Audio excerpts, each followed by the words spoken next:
Haley Hennahan with Littlesleepersanddreamers.com, and I am your pediatric sleep consultant.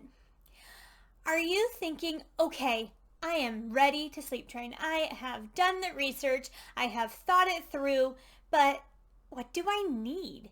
Is there anything that will help make sleep training go so much smoother? Well, in this video, I will tell you just what you need and some things you don't need to help make your sleep training experience go smoothly.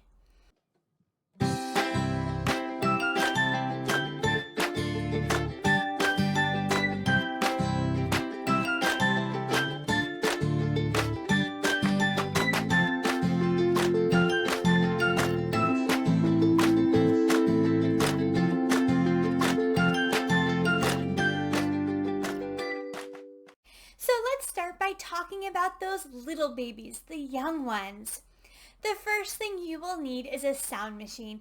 Remember, babies are used to the loud whooshing noise from being inside the womb. So that noise of a sound machine is very comforting to them.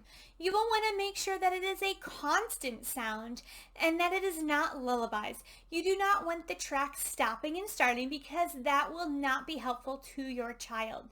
So keeping it a constant white noise sound will be great. You will also need something to prep their room because you want them to sleep in a very dark room. Sleeping in a dark room will help their melatonin regulate. They will know when it is daytime and when it is night. And remember, super little babies, those newborns, have to learn that skill. So the more you can have them sleeping in a dark environment, the more beneficial it is. So you will want either blackout curtains or easy blinds, anything to keep the light out and make sure that it is super dark for your little one to sleep. Another thing you will want is a swaddle. Again, these little ones are used to being tucked in tight in the womb. So replicating that on the outside by having them nice and secure in a swaddle is so helpful to them. So make sure that you are using that swaddle. If you're thinking, my little one doesn't like a swaddle, you have a couple options. You can either make sure their hands are by their face when you swaddle them. That way they have that because they really like to have their hands. Or you can swaddle them with their arms out because a lot of babies tend to like that. They will have more chances of waking up from the Moro reflex, and that is where they startle with their arms out. So having their arms in may be a little more beneficial, but if they really don't like it, then you can swaddle them with their arms out. Another thing you want to make sure you have for them is their own sleep space. It can be a bassinet, it can be a mini crib, it can be a crib in their own room. Whatever it is, it needs to be their own. They are not to be sharing. So make sure that they have their own personal sleep space and that you are not co-sleeping because AAP, the American Academy of Pediatrics, recommends that children sleep in their own sleep space for their safety. Now, room sharing is encouraged, so for these little babies, they are more than welcome, and it is actually preferred for them to be in your bedroom, but in their own sleep space. And the last thing you will want for your sweet little one is a small bedroom lamp. Whether they are in their own nursery or your bedroom, when you are doing their bedtime routine, you need to have the lights dim and soft. So having a small lamp will help them to relax and get ready to sleep. Now moving on to toddlers and preschoolers. These children are a little older and additional items will be beneficial to their sleep training. So like the little babies, you want to make sure that they have a sound machine. Now, for older children, it is not necessarily to replicate the sound of the womb as they have been on the outside for much longer, but it will help to block out any outside noises. But make sure that you are keeping the sound machine no louder than 50 decibels. There is a way to track it with a sound decibel reader. You can download that on your phone for free. Just set the phone with the app open where the child sleeps and turn on the sound machine. You don't want it any louder than 50 decibels because you want to protect their little ears.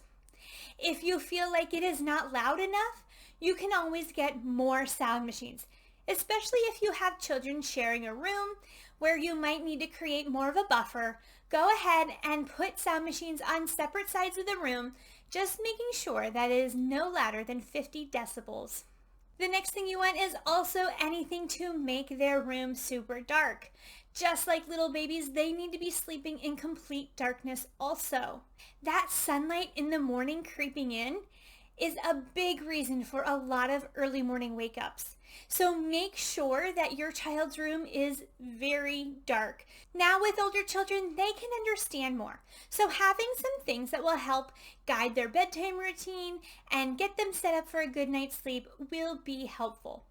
One tip is to get a timer. The time timer is a great resource for toddlers and preschoolers because it has a red section that gets smaller and smaller as the time decreases. So they don't have to be able to read a clock. They can have that visual cue that time is lessening. Another thing that is very helpful that I suggest to my clients is a hatch clock. A hatch clock is something that will direct the child to each transition by colors instead of numbers. So this clock, you can set it so that it will be one color for bedtime routine, one color for nighttime, and then a new color when it is time and okay to get up out of bed. Now let me just mention that for nighttime, you will want to set it to the red color. Red is the least intrusive color and will be okay to have your child sleep with that during the night. As your child transitions out of a crib to a bed, a whole new can of worms opens up. They can get out of bed, and you want to keep their safety number one.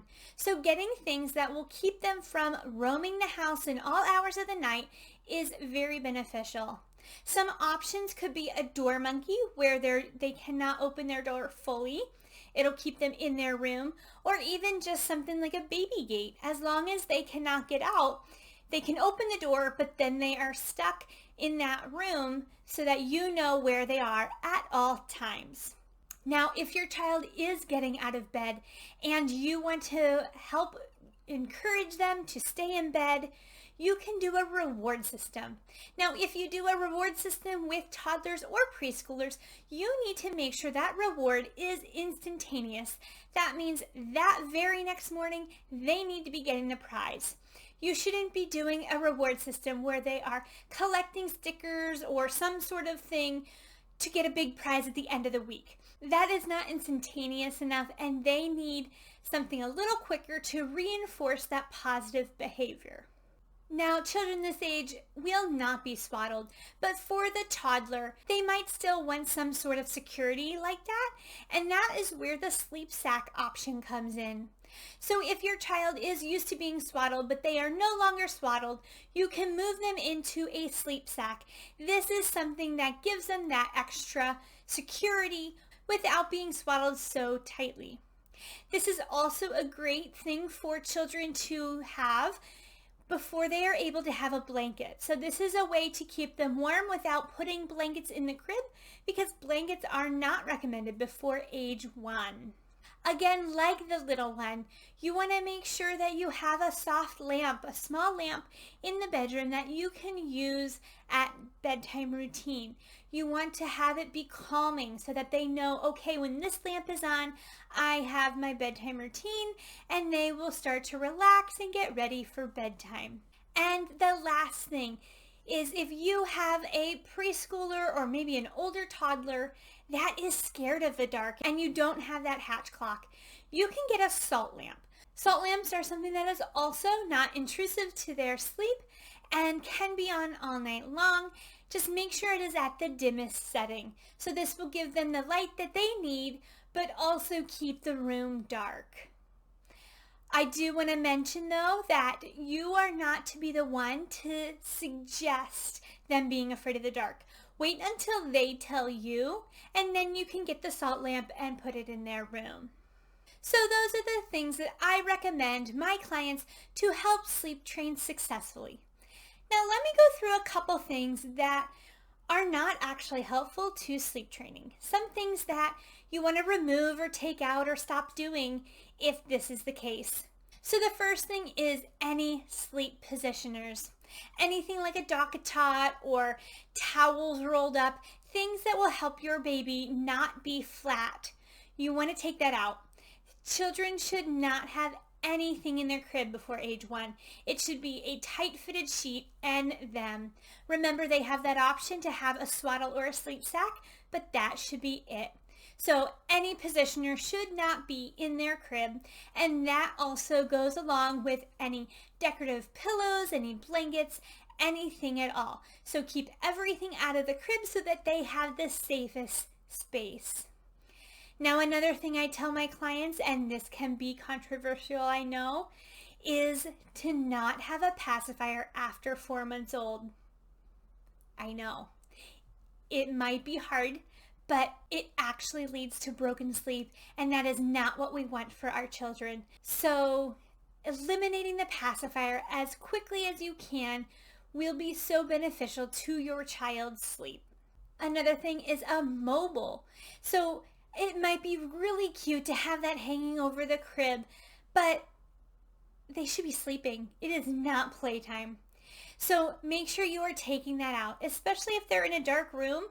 They can't even see it. So you don't need to have that. And actually a suggestion is to move that over to the diaper changing table. Because when you're changing diapers, that's where you need them distracted. That's when you need them entertained and interested in something. So see if you can move that over to the diaper changing table instead of hanging above their crib or bassinet. And the last thing that you really don't need is a nightlight. Oftentimes little babies will have nightlights in their room, but they aren't scared of the dark.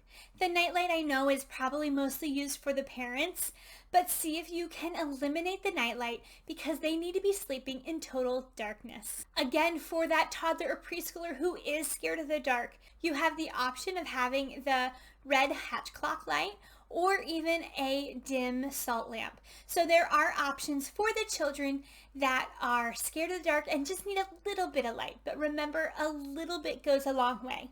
You don't want any lights, especially any blue lights around, so that they can have the best night's sleep possible. So those are my suggestions of what you need and what you don't need when you begin sleep training your little one. Please comment down below. Let me know what was the most helpful tip. What is something that you probably wouldn't have thought of if I didn't mention it? If you are ready to jump in and sleep train your child, go ahead and email me at littlesleepersanddreamers@gmail.com. I would love to connect with you and help you on your sleep training journey to get your child sleeping and dreaming. Don't forget to like this video by hitting the thumbs up button, subscribe to the channel, and hit the notification bell as more videos will be coming your way. I'll see you in the next one. Sweet dreams.